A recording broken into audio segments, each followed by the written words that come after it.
All right. With Scratch, there's a lot that I want you to keep in mind. Scratch is a training program. This is a program that even in universities, they use this to teach people how to start programming. Joshua?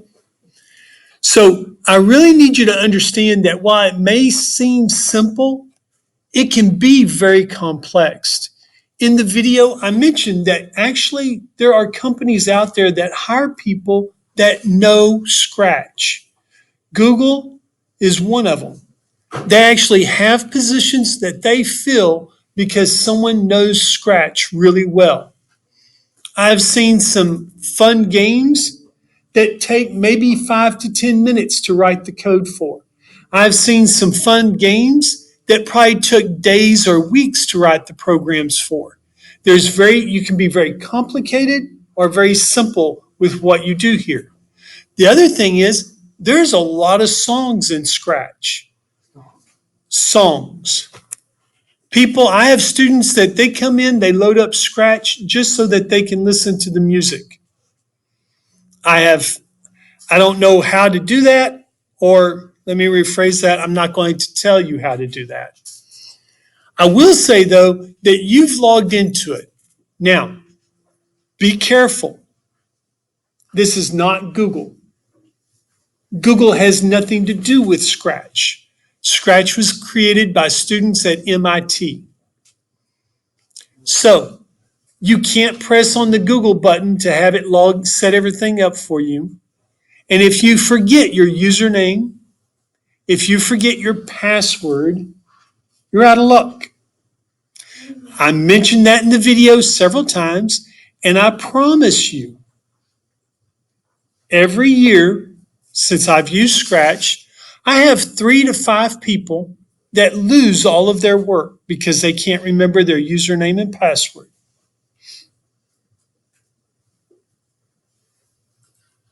It's not bad losing your work, except when they don't have time to complete their assignment and turn it in.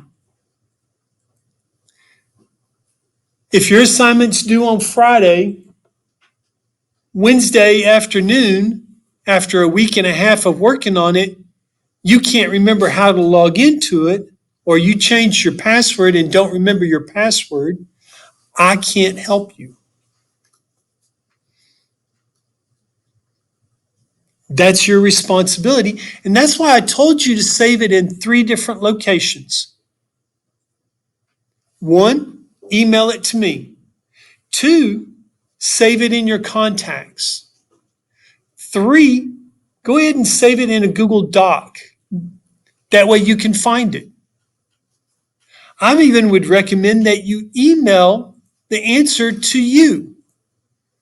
You should have it in your sent items, but if you have it in all those locations,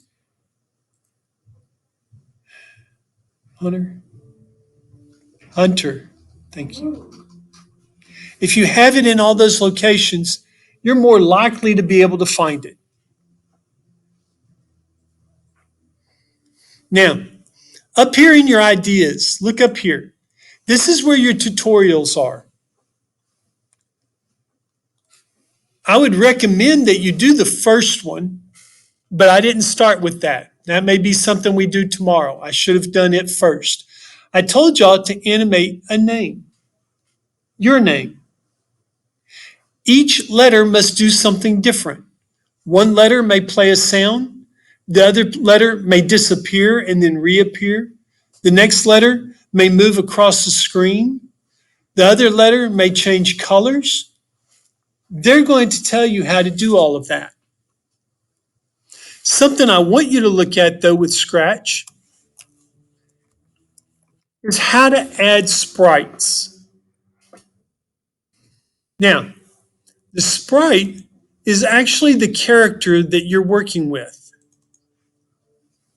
Now, Scratch, the cat, is also a sprite, and you'll see that many of our activities will use that sprite.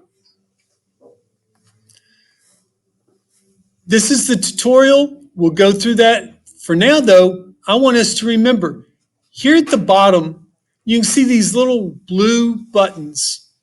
And that's how you can go in there and find the backdrop or the sprites. Now, they're wanting you to animate your letters. So at the very end, you'll see letters.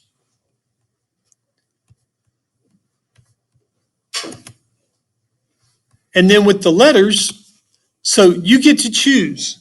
They've got a couple of different styles. All you have to do is click on it, and then suddenly it'll appear down here at the bottom. So let's say I've got the D now. I can move it anywhere up here on the screen. I can just grab it, drag it around. I can position it. But maybe I want Scratch to disappear. I can click here on Scratch, and then there is a show, do not show, or I can click on the trash can. So I click on the Scratch. I've got the show, do not show, but also you have the trash can. Just be careful. When you delete the sprite, then you lose all the code. So if you wrote a lot of code for the letter, and then you click on the trash can, you lose that code. And when you put the letter back up there, you have to start all over again. Now, this is the background. If you want to add a background, you can. Sometimes that helps if you find something that kind of matches your theme or who you are. I like the blue sky. It's real simple. But then for my sprite, let's go back up here.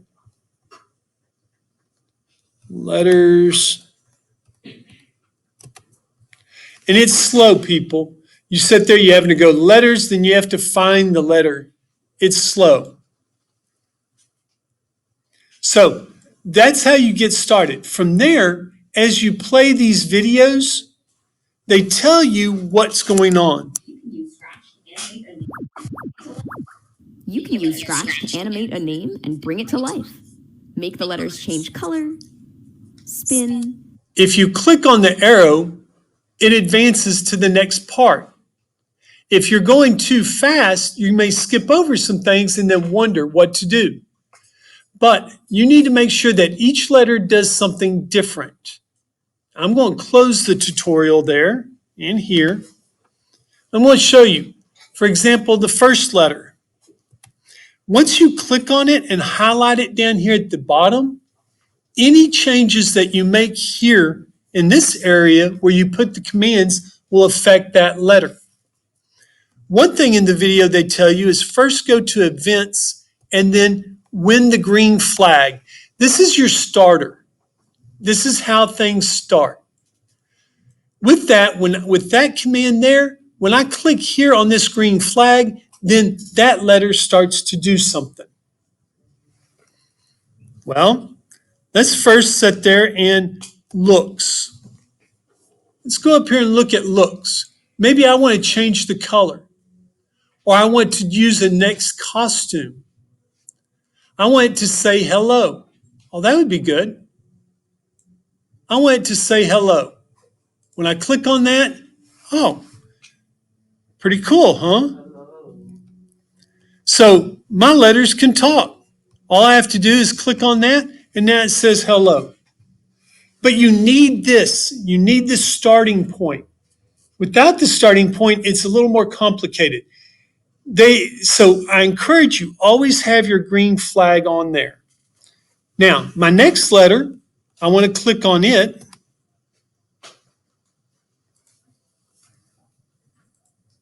Again, though, I have to go up here, go to the event. An event is when something occurs, such as when I click on the green flag, then it occurs, whatever it is. Now, I may want a motion. I might want it to move. So let's look at that. I can sit there and have it move 10 steps. Well, I'll go ahead and tell you 10 is very little. I want to change it to 50. And let's try that.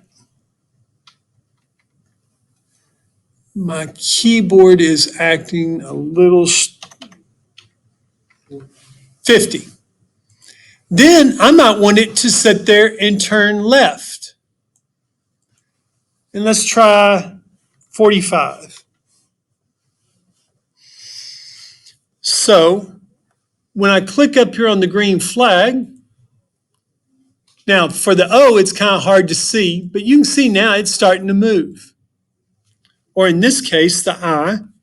But again, you have remember, you always have your event and then your action. Now, before I go any further, are there any questions? No. All right. So, do you think you can do this now? All right. Do this assignment. Everybody should be able to complete animating your name. We may step back tomorrow. We may go forward, or we may do both. If you're having problems logging in, let me know. Those of you at home, I wish you good luck. Watch the videos. Please remember I'm recording. Please watch all the videos and pay attention to the details, people. You're at home. I understand it's a little harder to do, but I'm trying to keep this short and to the point. It's your responsibility to get this complete.